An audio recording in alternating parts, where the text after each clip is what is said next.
At what point am I the guy who's in the KKK for the cookouts? Right. I don't know what these fellers are talking about with the hoods and the burning. I'm here for some good baby back ribs. That's what I was promised. That's why I'm here. And at a certain point, that is a real worry, is you're just like, Right. am I associating myself with a movement that has negative consequences? Right. But I think Seth and Matt are right in that it is a movement's growing pains. And it's something I've written quite a bit about lately, is why specifically I feel like atheism is going through those movement pains in a way that it's a lot more public and a lot more visceral to the people in it than the way, say, the Democratic Party has gone through those growing pains. And it's because of a lack of structures in place. It's because we're a movement based on rebellion by definition. Mm-hmm. So that means that people are going to be contrarians as a general rule. And it's the red pill effect.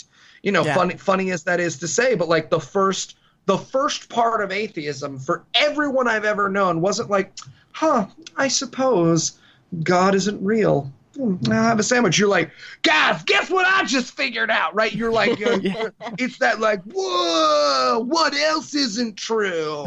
And if someone who introduced you, and again, this is why I admire Matt so much, is because how many McGillion people have told me that watching Matt or calling into Matt was their entree to atheism.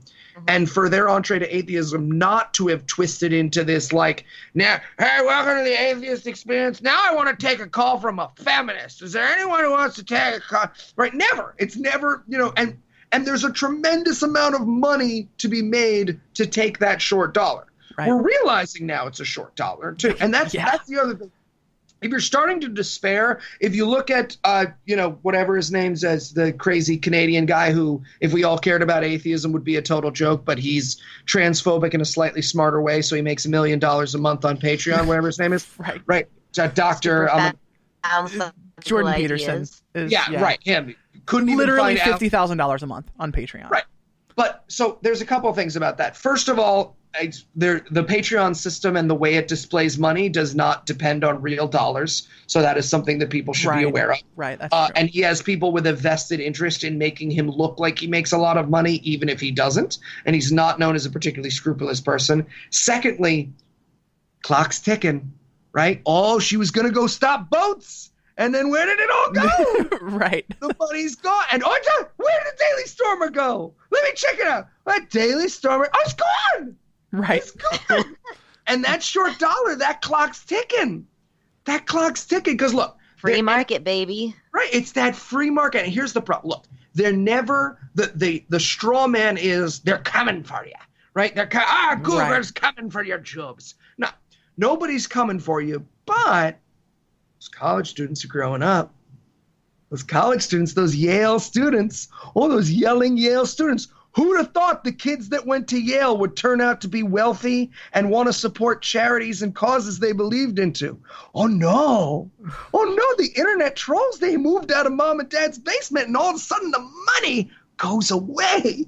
And the short dollar is dying based on that free market that they only care about when it's homophobic bakers. But it's also dying because the screaming college kids are the grown-ups. Every year, that class of screaming college guys, can you believe that I said, look, I want to take a kike on a bike because I like Jewish people, because I like them. And then they shouted at me. They raised their voices. And I just don't know what, in my day, no one ever shouted. They just said, pretty please don't say the K word. And it was very nice. Everyone was nice to me. And now that every year they enter the workplace, every year they become the teachers, they become the faculty. And I see it even in the own limited work that I do with universities. I walk in and I see my classmates in casting rooms. I see my classmates on Broadway stages. And I know their politics because we're still Facebook friends. And I'm like, ooh, a little hard to work in this industry if last week you were holding a tiki torch. Right?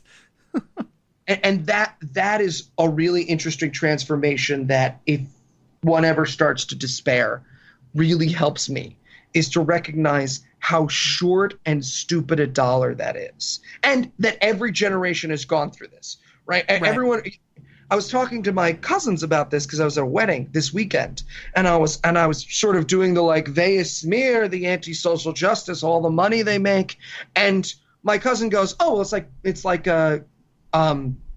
Glenn Beck and those guys," and I was like, "What do you mean?" And he was like, "Oh, well, when I was your age, like the big news was that Bill O'Reilly was making $1 million a year. The big news was that Glenn Beck was making all this money. The big news was that radio guy whose name I never remember." Rush terrible. Limbaugh. Rush Limbaugh, right? Yeah. Rush Limbaugh had all these listeners. I remember when the passing phase was, I can't believe how many listeners they have. And now we look at them and they're a joke, right? They're fired in disgrace. They're desperately trying to pretend that they weren't conservatives before, or they're gone from the public eye, right? You got Glenn Beck like, I say, I'm having this cappuccino. I've gotten all sorts of woke, right? You've got Bill O'Reilly who's just sitting in his mansion throwing darts at a board of women he harassed.